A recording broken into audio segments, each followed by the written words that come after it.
You're invited to Australia's only fitness and recreation industry technology summit in Sydney on July the 21st and 22nd.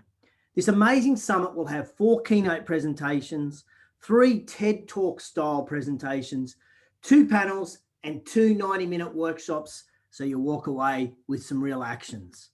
Plus, there's a gala dinner with the first ever industry awards for technology and another keynote from the inspiring Amanda Stevens called High Tech, High Touch. You can register now at fitnessindustrytechsummit.com.au. Now, this amazing summit would not be possible without the support of our incredible sponsors. And today I'm excited to welcome Tony from Body Bike Australia. G'day, mate. How are you? Good, JT, mate. How are you? Terrific. Now, apparently, way back in 2004, you jumped ship from telco into the fitness industry. You saw the light. I certainly did, mate. I certainly did. And you've pretty much done everything in the industry. You've been a PT, group fitness manager, master trainer for Les Mills account manager, before now taking charge of Body Bike Australia. So is it fair to say Tony Zanardo is Australia's expert in indoor cycling bikes? I'm going to say, yeah, I think that's a pretty fair statement. Tell us about the Body Bike. Right, Body Bike is the only indoor cycle that is fully enclosed on the market at the moment. It is commercial grade bike. Yeah, we've seen some stuff come out of China and they're going, yeah, this is great, this is great. Yeah, we are the only European indoor exercise bike that's fully enclosed. So fully enclosed to me means nothing can get in on the working bits. So it doesn't matter how much I sweat or drop hair off my head or wherever, like your head, drop hair or drop whatever, nothing's going to get into those working bits. That's right, mate. So sweat, dirt, dust, grime, anything that gets into working parts just doesn't get in there. Yep. So those are the things that usually deteriorate a bike and start clogging them up. Because the bikes are fully enclosed, those elements just don't get anywhere near the bike. And am I right in saying that the Body Bike has, I mean, it's just not black, there are colors to it as well, aren't there? Yeah. So we've got different colors that we standard colors that we have. The Smart range, there's 10 different colors, and on the Supreme and Connect, there's 11 different colors. So we brought that out to try and allow clubs to work in with their branding as much as they can, so that, they can work in with the color schemes and what they've got going on. Yeah, I like that. That's pretty cool.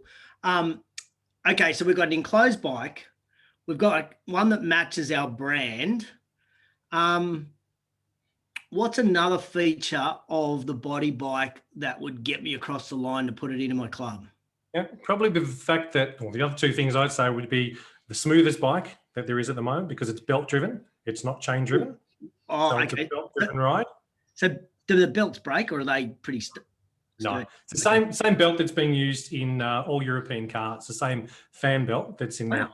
So, yeah, you don't have an issue with that at all. I've heard stories of people saying, oh, but they stretch all the time. Yeah, you've got to recalibrate.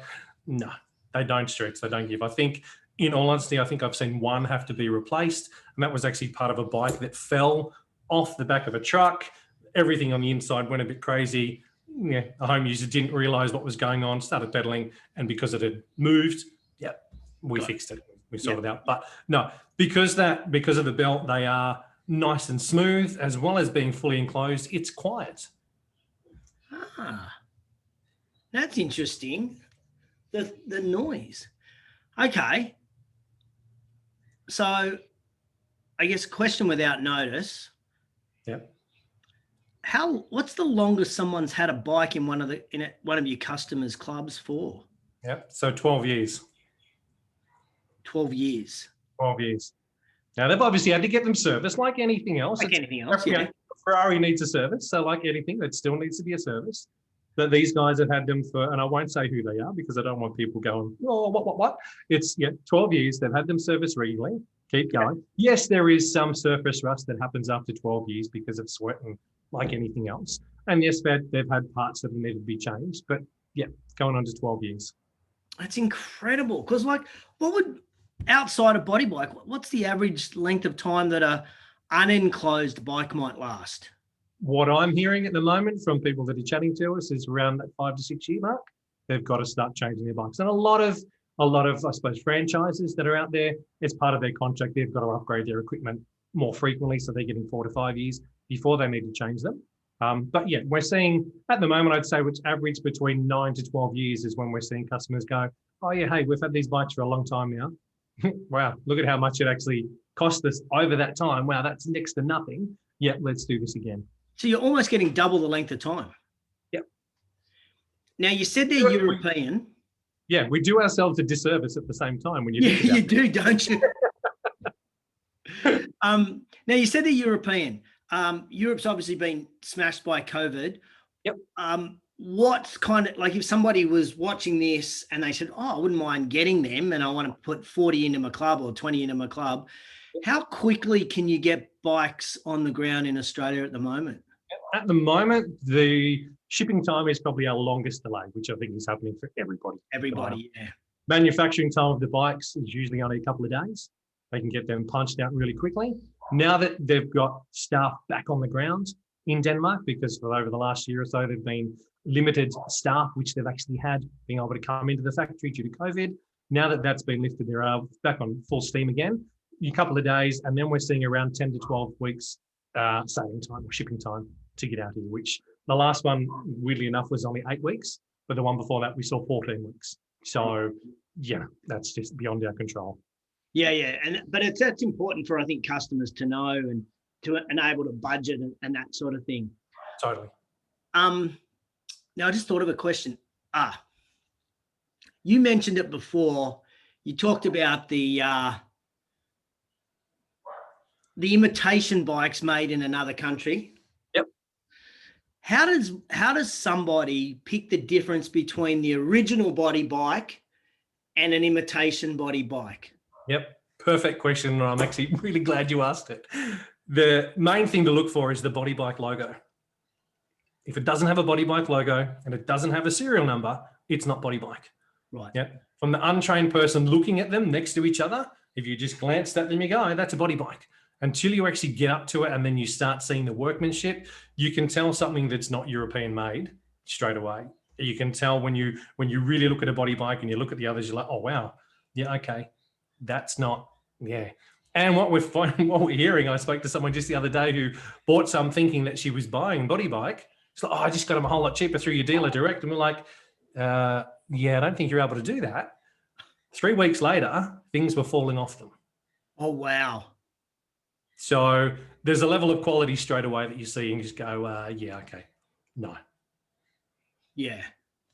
Now, speaking of quality, and you just keep saying this, they're European made. I keep thinking of European cars. I keep thinking I can buy a Japanese or a Chinese car. It's going to be cheaper than the European one, but the European one's going to be smoother, more comfortable, more polished. But I'm going to have to pay a few bucks extra. But in this case, they're going to last longer. Is that analogy a fair analogy? Definitely. I'd say that these days pricing, we're probably sitting on par with most of our competitors, or some of them might have pushed their pricing up just a little bit. We've stayed true to ourselves and sort of gone, yeah, this is where we're at. We know our quality. We know what the pricing is worth. We were seen as a very high-priced product for quite many years, a few years back, and that's has slowly started to change. And I think with a lot of the equipment manufacturers starting to bring their pricing up of their product as well, matching where we are, and some even popping ahead with it. But you do pay for what you get. And I'm also guessing one of the keys to understanding the body bike and why you might put it in your club is to actually get on and have a go. 100%.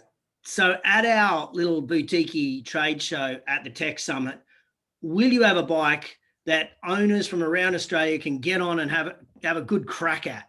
100%. 100%. I'm actually hoping, if we can, to get 3 different models there so that we can show people the range that we've actually got. And all we need is 3 bikes to be able to show them the 6 different bikes we have in total. Oh, so you've got different models? Yeah. So it's not just the one bike and that's it. We start at the Element, we go up to the Supreme, the Connect, the Smart Plus, and then we go up to the Switch. Wow. Okay. Oh, well, yeah. Can you bring 3? Yep. If there's room on my stand to bring 3, JT, they're there. I'll bring them there for sure. We will find you room for 3 bikes. Yep. That's awesome, because I think you've got to get on and try them, haven't you? 100%. That's when most of the clubs that we deal with, we send a bike out for a test ride. We'll leave it with them for 2 or 3 weeks, whatever it may be, for their instructors to have a go, for their members to jump on and have a go and feel the difference compared to other bikes and other models that are out there. We're here to help people buy a bike. We're not here to try and sell and force sell a bike to them. It's like, come on, jump on, try. These are the options we've got. Let's have a look. I think one of the things for me, Tony, is you've been around for years. You've been on bikes for years. So my gut tells me you wouldn't be trying to sell a bike or have customers buy a bike from you unless that bike was good quality. Like it just wouldn't match your integrity. No, I haven't been able to work for a company yet that I don't believe in the product. Starting back from my first ever company, I started back at Grace Brothers down in Wollongong so many years ago. But it just from that to Telstra to all the telcos to wherever I've been, it's always been a quality product that I strongly believe in, the product and the brand. I love it. Look, we are so grateful for Body Bike Australia for supporting the Tech Summit. You are going to be the only bikes there, so it won't be hard to find you in the mini trade show. With 3 bikes there, that's going to be awesome. So make sure you register right now at fitnessindustrytechsummit.com.au so that you can get along and check out the bikes and meet Tony if you haven't met him before, and talk to him about how good the bikes are. Just a reminder that this is the only event this year that focuses on improving your business efficiencies, logistics, communication, and community through technology, as well as improving your bikes that you have in your bike studios. No matter the size or type of your fitness business, you're going to benefit from the summit. So we look forward to seeing you on July the 21st and 22nd. Head to fitnessindustrytechsummit.com.au. That's fitnessindustrytechsummit.com.au to register today. Tony, see you in a couple of months. Thanks, JT.